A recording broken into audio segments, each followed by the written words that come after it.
Assalamualaikum warahmatullahi wabarakatuh. Halo teman-teman semuanya, perkenalkan saya Nur Istiqomah. Di video kali ini saya mau menjelaskan tentang materi toharoh.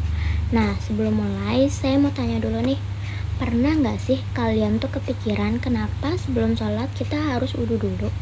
Atau kenapa kalau habis hadas besar kita wajib mandi wajib? Nah, ternyata semua itu berkaitan dengan toharoh atau bersuci. Di dalam Islam, kebersihan itu penting banget. Bahkan ada pepatah yang bilang kalau kebersihan itu sebagian dari iman. Makanya di sini kita bahas satu-satu biar lebih paham. Nah, yang pertama ada pengertian toharoh. Nah, toharoh itu artinya bersuci atau membersihkan diri dari hadas dan najis. Kalau dijelaskan sederhana, toharoh itu cara kita membersihkan diri supaya bisa beribadah dengan sah dan nyaman. Misalnya nih, sebelum sholat, kita harus dalam keadaan suci. Jadi, kalau belum wudu atau masih terkena najis, sholat kita tuh nggak sah. Nah, selain untuk ibadah, toharoh juga mengajarkan kita supaya hidup bersih setiap hari. Jadi, bukan cuma soal agama aja, tapi juga bagus buat kesehatan. Contohnya, rajin cuci tangan, menjaga kebersihan badan, dan menjaga lingkungan tetap bersih. Jadi, Islam itu benar-benar memperhatikan kebersihan. Selanjutnya, ada macam-macam air. Nah, di dalam Islam, air yang dipakai untuk bersuci itu ada beberapa jenis. Yang pertama, ada air suci dan mensucikan. Nah, ini adalah air yang bersih dan bisa dipakai buat bersuci. Contohnya ada air hujan, air sumur, air sungai, air laut, dan air mata air. Air ini bisa dipakai untuk wudhu, mandi wajib, dan membersihkan najis. Nah, ini tuh air yang paling sering kita gunakan untuk sehari-hari. Nah, yang kedua itu ada air suci tapi tidak mensucikan. Air ini tuh sebenarnya masih bersih, tapi sudah dipakai untuk bersuci sebelumnya. Contohnya ada air bekas wudhu. Nah, jadi air itu masih kelihatan bersih, tapi nggak bisa dipakai lagi untuk wudhu atau mandi wajib. Nah, selanjutnya itu ada air makruh. Nah, air makruh itu adalah air yang dipanaskan langsung di bawah sinar matahari memakai wadah logam atau bisa disebut dengan air musyamas. Nah, air ini itu sebenarnya masih boleh dipakai, cuma kurang dianjurkan aja. Nah, yang keempat itu ada air mutanajis. Nah, kalau ini air yang sudah terkena najis, misalnya air yang terkena kotoran atau air kencing. Nah, kalau air yang udah terkena najis dan berubah warna, bau, atau rasanya, maka air itu tidak bisa dipakai untuk bersuci lagi. Nah, selanjutnya tuh ada alat untuk bersuci. Selain air, ada beberapa alat yang bisa dipakai untuk bersuci. Yang pertama itu ada air. Nah, air itu adalah alat utama untuk kita bersuci. Nah, biasanya tuh bisa dipakai untuk wudhu, mandi wajib, dan membersihkan najis. Yang kedua ada tanah atau debu. Kalau tidak ada air atau sedang sakit dan tidak boleh terkena air, kita bisa tayamum menggunakan debu yang bersuci. Nah, ini tuh menunjukkan kalau Islam itu memudahkan umatnya. Nah, yang ketiga itu ada batu atau benda lain. Nah, benda seperti batu atau tisu bisa dipakai untuk membersihkan sisa kotoran setelah buang air. Yang penting benar-benar bersih dan tidak meninggalkan najis. Selanjutnya ada jenis-jenis toharoh. Nah, toharoh itu dibagi menjadi dua jenis. Yang pertama ada toharoh dari hadas. Nah, hadas adalah keadaan tidak suci yang menyebabkan seseorang tidak boleh melakukan ibadah tertentu sebelum bersuci. Hadas itu dibagi menjadi dua. Yang pertama ada hadas kecil, contohnya buang air kecil, buang air besar, kentut, atau tidur nyenyak. Nah, kalau mengalami hadas kecil, cara mensucikannya itu cukup dengan wudhu. Misalnya nih, kita habis tidur terus mau sholat, berarti kita harus wudhu dulu. Nah, yang kedua itu ada hadas besar. Nah, hadas besar itu lebih berat dibanding hadas kecil. Contohnya, haid, nifas, keluar mani, atau setelah hubungan suami istri. Nah, kalau hadas besar, cara bersucinya itu harus mandi wajib. Nah, yang kedua ada taharoh dari najis. Nah, kalau najis adalah benda kotor yang harus dibersihkan. Karena kalau masih ada najis di badan, pakaian, atau tempat sholat, ibadah kita itu bisa nggak sah.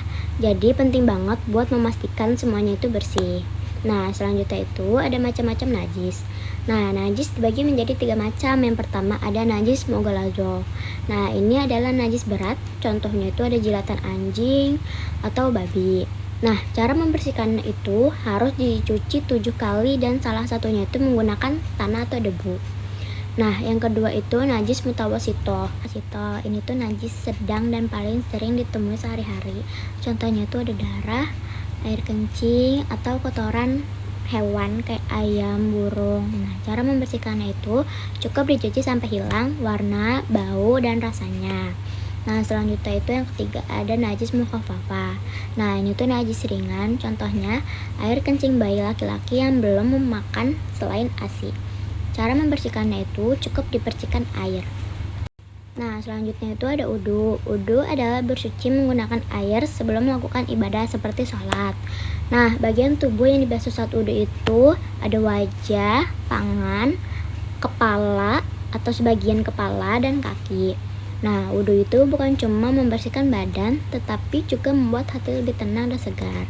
Kadang, habis wudu itu kita juga merasa lebih nyaman dan adem. Nah, selanjutnya itu ada tayamum. Kalau tidak ada air atau tidak bisa menggunakan air, kita bisa melakukan tayamum. Nah, tayamum ini dilakukan menggunakan debu yang suci. Caranya dengan mengusap wajah dan kedua tangan aja. Nah, jadi Islam itu nggak mempersulit. Kalau ada kondisi tertentu, tetap diberikan kemudahan. Nah, selanjutnya ada fardu tayamum. Ada beberapa hal yang wajib dilakukan dalam tayamum. Pertama itu ada niat. Karena semua ibadah dimulai dengan niat. Nah, kedua mengusap wajah. Nah, yang ketiga mengusap kedua tangan sampai siku. Nah, keempat tertib atau berurutan. Nah, kalau urutannya nggak benar, tayamum itu bisa nggak sah. Nah, syarat tayamum itu boleh dilakukan jika tidak ada air atau tidak bisa memakai air. Terus debunya suci, najis sudah dibersihkan dan sudah masuk waktunya sholat. Nah, sunnah tayamum ini hal yang dianjurkan saat tayamum, misalnya membaca basmalah, mendahulukan tangan kanan, dan berdoa setelah tayamum. Walaupun sunnah, kalau dilakukannya bisa menambah pahala. Ini ada hal yang membatalkan tayamum. Yang membatalkan tayamum itu, yang pertama, semua yang membatalkan wudu. Itu bisa membatalkan tayamum. Yang kedua, menemukan air sebelum sholat, atau sudah bisa memakai air lagi. Nah, yang selanjutnya itu ada mandi wajib. Nah, mandi wajib itu dilakukan untuk menghilangkan hadas besar. Tujuannya supaya seseorang itu bisa kembali melakukan ibadah seperti sholat, puasa, membaca Quran, dan ibadah lainnya. Nah, contoh penyebab mandi wajib misalnya selesai haid, nifas, atau keluar mani. Nah, selanjutnya itu ada fardu mandi junub atau janabah. Nah, ada dua hal wajib dalam mandi junub. Yang pertama itu ada niat. Nah, niat itu dilakukan dalam hati sebelum mandi. Nah, yang kedua itu meratakan air ke seluruh tubuh. Nah, jangan sampai ada bagian tubuh yang tidak terkena air. Selanjutnya ada sunnah mandi junub. Hal-hal yang dianjurkan saat mandi wajib misalnya membaca basmalah, mencuci tangan, membersihkan tubuh terlebih dahulu, berwudu sebelum mandi, dan mendahulukan bagian kanan tubuh. Kalau sunnah ini dilakukan, mandi wajib juga jadi lebih sempurna. Nah, jadi kesimpulannya, toharoh adalah bersuci dari hadas dan najis yang sangat penting dalam Islam. Nah, dengan toharoh ini, tubuh kita jadi bersih, badan kita jadi sah, dan kita juga belajar hidup sehat serta disiplin. Nah, makanya itu kita harus membiasakan hidup bersih mulai dari diri kita sendiri. Mungkin itu saja penjelasan dari saya tentang materi toharoh. Semoga video ini bisa membantu teman-teman lebih memahami pentingnya bersuci dalam kehidupan sehari-hari. Kalau ada kekurangannya, mohon maaf. Terima kasih sudah menonton. Wassalamualaikum warahmatullahi wabarakatuh.